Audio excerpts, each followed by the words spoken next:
Buenas noches, gracias por acompañarnos. Hoy vamos a estar acompañados también por Luciana Campelo, médica y sexóloga, que nos va a brindar un taller de sexualidad en esclerosis múltiple. Y lo que les comentaba anteriormente es que en el momento en que demos la oportunidad, si quieren realizar preguntas, que esa parte no va a ser grabada. Bueno, Luciana, ahora sí, cuando tú gustes.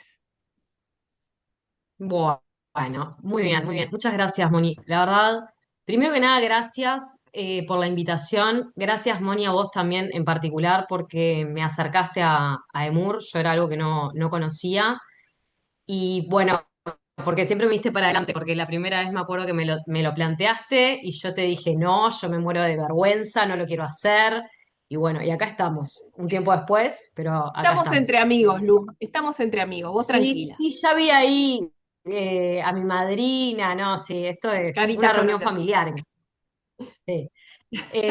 Nada, qué lindo. Qué lindo estos espacios de intercambio, realmente.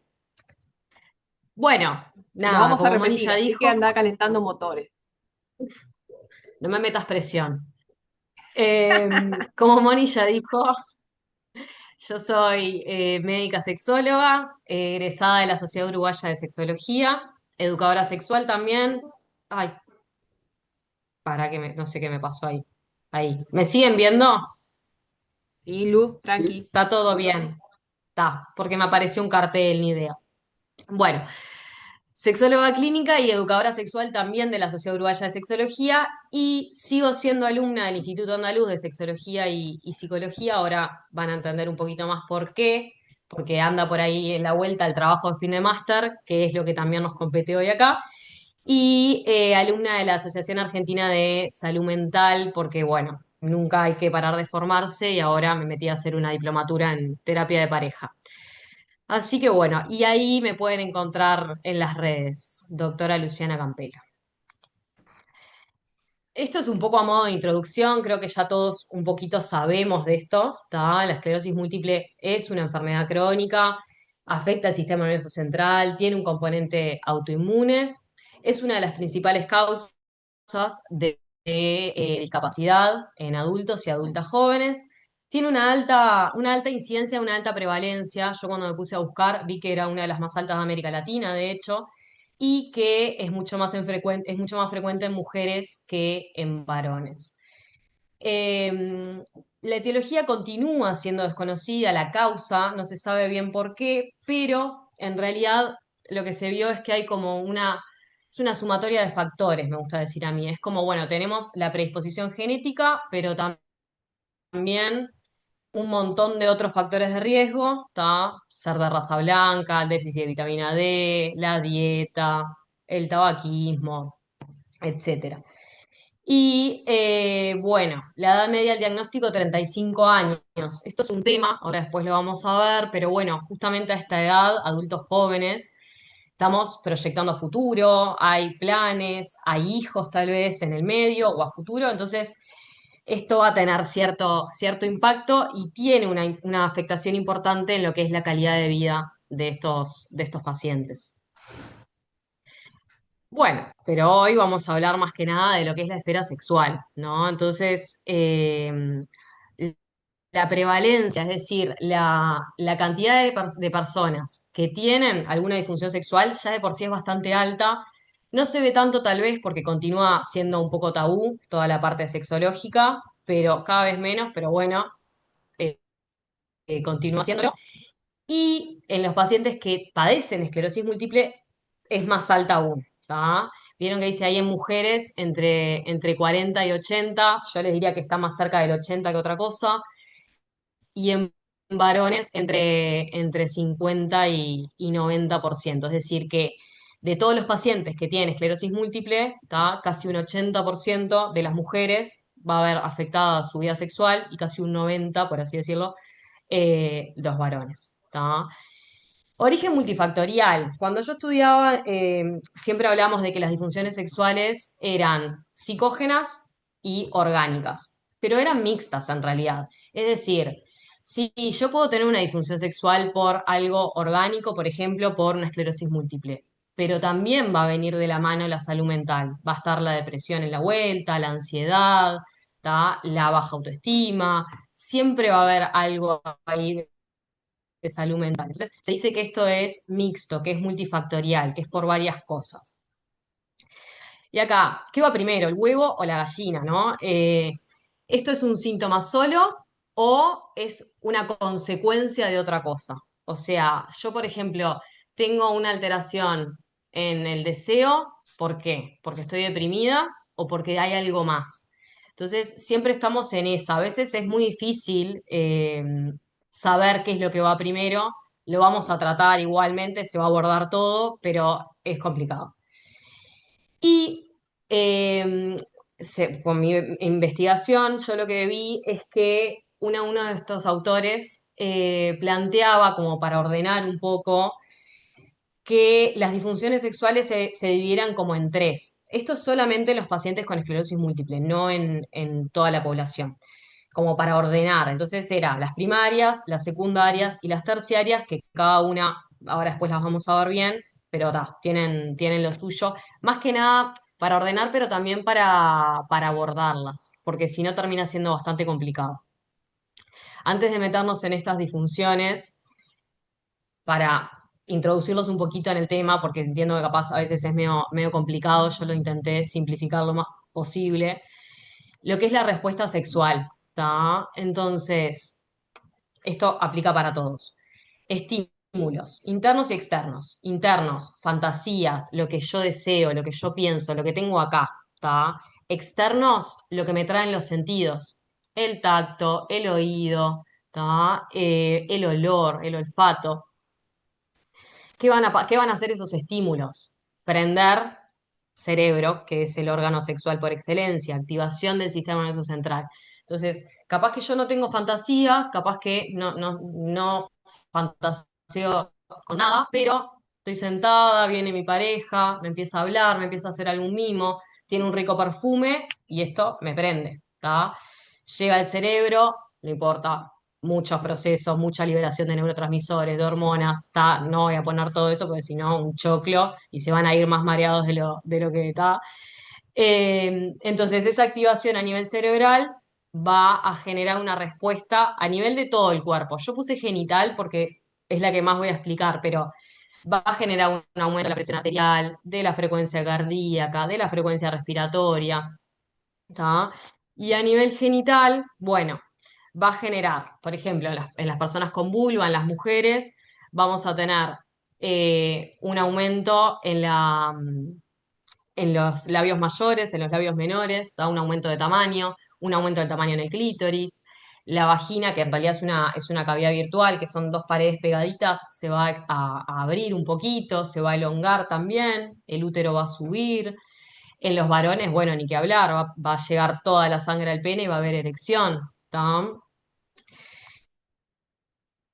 Y bueno, esto es la respuesta sexual humana por excelencia, en realidad. O sea, deseo, excitación, que es todo esto, todos los cambios fisiológicos que yo les acabo de decir.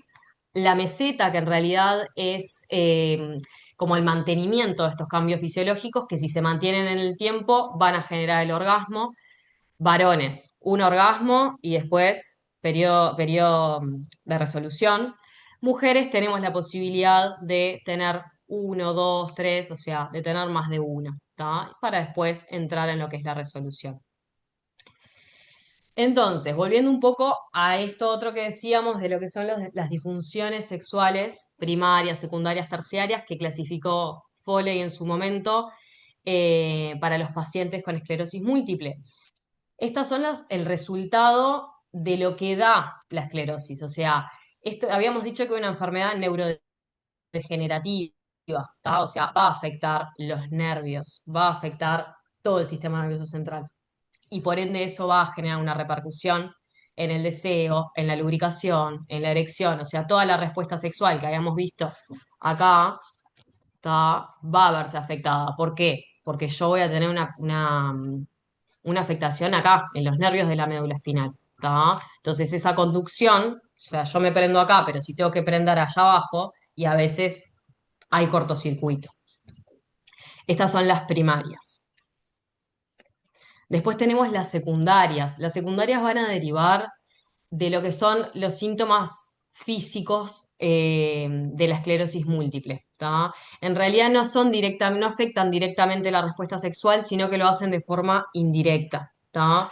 Entonces tenemos la fatiga, que es el síntoma casi que por excelencia, es uno de los síntomas más comunes, pero también uno de los más incapacitantes. El dolor, ¿tá? Si yo tengo dolor, no voy a tener ganas de tener un encuentro sexual, no voy a tener interés. Y si lo tengo, mi desempeño no va a ser el mismo, va a ser más bajo, ¿tá? La espasticidad, la rigidez, los movimientos involuntarios. Acá voy a estar limitada, limitada en las posturas, limitada en los movimientos. La incontinencia urinaria y fecal. Yo sí tengo miedo de tener un accidente, de que se me escape un poco de pis, un poco de materia, ¿tá? Y no me voy a ir a arriesgar a un encuentro. O sea, ¿tá? Lo voy a evitar, indudablemente. Y bueno, después tenemos esto, ¿no? Los efectos adversos de que dan algunos tratamientos propios para la esclerosis múltiple. Acá igual me gustaría detenerme un poquito, ¿tá? Y hablar de lo que es la importancia de la comunicación de pareja, ¿tá? O del vínculo que yo tenga con mi pareja. Clave la comunicación asertiva. ¿Por qué? Porque capaz que yo tengo esclerosis múltiple, pero la otra persona no la tiene. Entonces capaz no lo va a entender. No va a entender que yo le diga, che, yo tengo dolor, yo estoy agotada, no quiero, no tengo ganas. Si yo no le soy franca, no le soy clara a mi pareja, le digo, no, no, hoy no. Y la otra persona se va a sentir rechazada, va a empezar a pensar por qué, no le gustó más, qué es lo que está pasando, tiene a otro. Sí, y así un montón de cosas porque la gente tiene bastante imaginación. Entonces, para evitar malentendidos y resentimientos y que esto después se termine haciendo una gran bola de nieve y explote por cualquier otro lado, hablemos de lo que nos pasa con nuestra pareja. Y acá también empiezan a jugar otras cosas que es, o sea, yo soy paciente, pero mi pareja es mi cuidador, o cómo es ese vínculo, esa relación, porque si mi pareja me ve como paciente y yo lo veo como cuidador, y no vamos a ser dos personas, una pareja que quiera tener un vínculo o una relación sexual, porque estamos parados desde otros roles. Y además de esto, reinventar la sexualidad. Muchas veces estamos atravesados por esto de que el encuentro sexual tiene que ser una, o sea, penetración, tiene que ser coito, pene, vagina, en el caso de una relación hetero. Y no es así. El encuentro sexual es todo. Tal vez yo hoy precise unos besos y nada más, unos mimos, unos masajes, solo sexo oral. O sea, esto es muy amplio. Entonces, reinventar también lo que es la relación sexual propiamente. Y después tenemos las terciarias. Las terciarias tienen todo que ver con lo psicoemocional y lo sociocultural, ¿tá? Entonces, por eso hablaba yo hoy de lo que es la depresión, lo que es la ansiedad, qué viene primero, ¿no? ¿El huevo o la gallina? O sea, tengo una afectación de la esfera sexual porque estoy deprimida, porque tengo una ansiedad, o sea, al revés. Tengo primero la disfunción sexual y eso me genera depresión, ansiedad y lo que sea. Entonces, a veces es complicado encontrar el inicio de todo esto. Y más porque, los pacientes, esto es en general, los pacientes demoran en ir a consultar, porque esto sigue siendo un tabú. Entonces lo dejamos pasar, ya se va a arreglar, capaz que solamente soy, y no, o sea, si no lo ponemos sobre la mesa, no lo vamos a resolver, ¿está? ¿Qué pasa con esto? La ansiedad de desempeño. Esto generalmente le pasa a los varones, ¿está? La ansiedad de desempeño y la obligación de resultados es la necesidad de rendir. Todavía en consulta yo escucho mucho, pero ¿cómo? Si mi pareja es varón y no tiene ganas, ¿cómo no? Si siempre tiene que estar dispuesto. ¿No era que los varones siempre tenían ganas? No, no siempre. Está, capaz que no tiene ganas un día, dos, ya si no tiene ganas 5 meses seguidos, bueno, ahí ya hay otra cosa. Pero no, está. Eh, la baja autoestima y la preocupación de la imagen corporal. Esto es fundamental. ¿Por qué? Porque para estar abiertos a una relación sexual tenemos que tener pararnos desde un lugar de una autoestima por lo menos mínima, pero tenemos que tener cierta autoestima, tenemos que estar conformes con nuestro cuerpo. Entonces, si no, no lo vamos a lograr, ¿tá? Y es una realidad que la esclerosis múltiple a veces puede abrumar, puede desafiar la percepción que tenemos de nosotros mismos y por ende tener un impacto negativo a nivel de la sexualidad. ¿Tá? Entonces, eso es un tema. Y además, muchas veces nos pasa de que si nosotros nos paramos desde el rol de paciente y mi pareja se para desde el rol de cuidador y no salimos de eso, no pasamos al rol de pareja o seres sexuados, que tenemos deseos, que tenemos fantasías, que queremos tener un encuentro y no lo vamos a lograr. ¿Tá? Y acá también el tema de la imagen corporal, si yo tengo que por algún motivo usar una silla de ruedas, un bastón, un andador, no para siempre, pero capaz por un tiempo. Y bueno, hoy en día la sociedad nos inculcó que los pacientes que tienen, o sea, las personas que tienen discapacidad o que son añosas o que tienen algún tipo de enfermedad y son como asexuadas, no tienen por qué tener relaciones sexuales. Y eso no es así. Entonces, también como cuestionarnos un poco eso. Bien, si sabemos que esta enfermedad tiene una alta prevalencia. Si hay en la vuelta siempre alguna disfunción sexual, paciente o no paciente con esclerosis múltiple, ¿tá? Y que además esto genera un claro impacto en la calidad de vida, ¿por qué no lo abordamos? ¿Por qué no lo hablamos? O sea, tenemos que hacerlo, ¿tá? Es fundamental que esta esfera de la salud sexual no quede afuera del abordaje en estos pacientes. Entonces, me pareció súper interesante este estudio. Yo después igual les dejo la bibliografía, donde dice que casi el 81% de los pacientes con esclerosis múltiple no han hablado nunca de su sexualidad, ni con el neurólogo tratante, ni con ningún otro profesional sanitario. O sea que de 10 pacientes, 8 nunca dijeron nada, se quedaron callados, no por culpa de ellos, tal vez porque el neurólogo nunca les fue a preguntar, que eso también ahora lo vamos a ver. Pero bueno, sí, es un montón, es un montón. Es como que, bueno, si esto sigue siendo tabú, no lo tocamos, lo barremos bajo la alfombra y no, y no. ¿Tá? Y entonces, ¿por qué no lo abordamos? ¿Por qué no lo tratamos en consulta? Bueno, a veces pasa de que, bueno, se priorizan otros síntomas y sí, yo sí tengo dolor, un dolor bastante invalidante, fatiga, ¿tá? Bueno, sí, la sexualidad va a quedar en el cuarto lugar. O sea, voy a ir a ver qué me pasa con esto, cómo lo puedo tratar, cómo puedo hacer para sentir menos dolor o lo que sea. ¿Tá? Muchas veces el paciente entra con un familiar o entra acompañado de alguien. Entonces, es difícil que el paciente mismo diga, che, ¿sabes qué? Me está costando la erección, no estoy llegando al orgasmo. Imagínate que entra con su madre. Y no va a decir eso. O sea, está. Entonces ahí, capaz, los profesionales, o sea, si quiere entrar con con el acompañante, está perfecto porque eso es decisión del paciente. Pero después, como nosotros profesionales de la salud, dar el espacio de, che, mira, yo ahora te voy a preguntar sobre esto. ¿Querés estar acompañado? ¿Querés estar solo? ¿Tá? Dar el espacio de que, si no, el acompañante puede salir en cualquier momento de la consulta. Bueno, esto de los tiempos de consulta acotados es una realidad del sistema sanitario, ¿tá? Tanto mutualista como nace. Y sí, tenemos 12, 15 minutos, no mucho más de eso de consulta. Entonces, bueno, capaz que en 15 minutos tengo que abordar 3 millones de cosas y bueno, la sexualidad tal vez no es prioridad y se nos va pasando. Y esto, la falta de pesquisa por parte del profesional. Los pacientes no hablan, o sea, porque les da vergüenza, pero los médicos no preguntamos. Y no preguntamos por qué, porque nos da vergüenza también, porque capaz que es un poco invasivo, si esto es una primera, una segunda consulta, y yo qué sé, no sé si le voy a ir a preguntar, che, bueno, ¿cómo está tu erección? ¿Estás llegando al orgasmo? ¿Estás lubricando bien? Capaz que es un poco invasivo para la primera, pero yo qué sé, capaz que para la tercera, para la cuarta, se podría plantear. Pero acá tenemos otro debe. La Facultad de Medicina no nos enseñó a hablar de salud sexual. Yo me recibí en el 2022 y en mis 8 años de carrera nunca nadie me habló de salud sexual.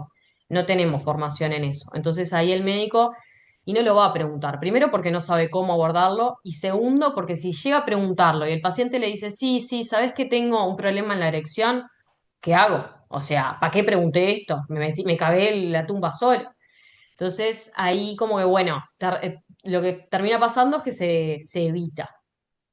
Pero bueno, lo que pasa también es que las disfunciones sexuales no hay un test diagnóstico. O sea, no es como una diabetes que yo te mando una glicemia y si me da más de tanto el valor, sos diabético, listo, te hice el diagnóstico. No, las disfunciones sexuales, la única forma de saber si el paciente la tiene o no es preguntando. Preguntando, haciendo una anamnesis, un interrogatorio completo, exhaustivo, porque si no, no lo vamos a saber. Y otra cosa, y esto es un poco para los profesionales de la salud.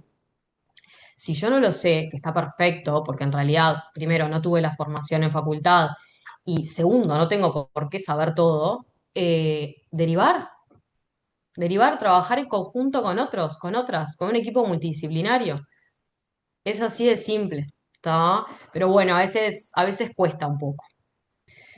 Y bueno, a partir de esta necesidad de visibilizar esto, ¿tá? De empezar a hablar, de ponerlo sobre la mesa y de justamente de ver el tema de la sexualidad en los pacientes con esclerosis múltiple, es ahí que surge un poco mi curiosidad y mi investigación. ¿Se acuerdan que yo les había dicho que era todavía alumna del Instituto Andaluz de Psicología y Sexología y que me faltaba el trabajo de fin de máster? Bueno, por acá va un poco la cosa. Y es que cuando yo me puse a ver, claro, tampoco hay mucha herramienta para evaluar a estos pacientes. A nivel Uruguay hablo esto, porque hay varios cuestionarios, pero para aplicarlos hay que validarlos. Entonces, y para validarlos hay que hacer un estudio. Entonces ahí es donde nace todo esto. Y bueno, es un poco lo que yo estoy intentando hacer, o sea, llevando a cabo una investigación a nivel país, a nivel Uruguay, ¿tá? De este cuestionario, del MSI SQ15, que es, deriva de otro que es bastante más largo, ¿tá? Que justamente es una herramienta que evalúa los tres ejes. Las tres cosas que habíamos dicho hoy, de primaria, secundaria, terciaria, las evalúa. ¿Tá? Es un cuestionario cortito, son 15 ítems, ¿tá? Que se responden aparte entre el 1 y el 5, o sea, con puntos es muy fácil de responder, tampoco hay que, o sea, hacer un curso para responder el cuestionario. Eh, es aplicable para ambos sexos porque también pasa de que como esta enfermedad es más frecuente en mujeres, había más cosas para mujeres y los varones quedaban por fuera. Entonces esto también está bueno. Y esto, encuesta autoadministrada, autoaplicada, ¿tá? Para las profesionales de la salud. No me da el tiempo de hacerlo en consulta, no sé cómo hacerlo, no sé cómo abordarlo, no me da el tiempo en la consulta, perfecto. Le doy el cuestionario, que son 15 preguntas, llévatelo a tu casa, respondelo tranquilo, volvés y en la siguiente consulta me lo traes, ¿tá? Lo puede corregir el neurólogo, no hay problema. Y bueno, ahí sí, si arroja, va a arrojar alguna de las disfunciones sexuales, ¿tá? De las primarias, secundarias o terciarias, y ahí el neurólogo va a tener que trabajar con otro equipo multidisciplinario porque no le va a quedar otra. Pero bueno, nada, eso está bueno que pueda ser utilizado en la consulta y que el paciente se lo pueda llevar, porque también pasa de que como esto sigue siendo tabú, cuando yo le pregunto al paciente, capaz el paciente me puede mentir, porque le da vergüenza, porque no quiere meterse en eso, entonces prefiere evadir el tema.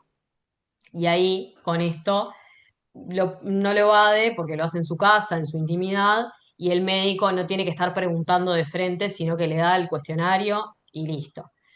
Así que bueno, era cortita la charla porque no quería abrumar mucho, porque hay mucha información. Lo que sí les quiero dejar esto, que es el QR, que igual después, Moni, capaz lo podemos gestionar para que quede cargado por ahí en la página de Moore, que es justamente el acceso al cuestionario. ¿Tá? Es el cuestionario y un poquito más, porque es toda la investigación, por así decirlo. Hay algunas preguntas más, pero simplemente son 15 minutos, no mucho más que eso. Y bueno, nada, me van a ayudar a mí para terminar mi máster, pero también para poder lograr un cuestionario que se pueda aplicar en Uruguay y que pueda visualizar de alguna forma la sexualidad en estos pacientes. Así que muchísimas gracias por estar presentes y por escuchar. Y bueno, nada, quedo abierta a preguntas. Luciana, yo te doy las gracias en este momento y como les había comentado, vamos a pausar la grabación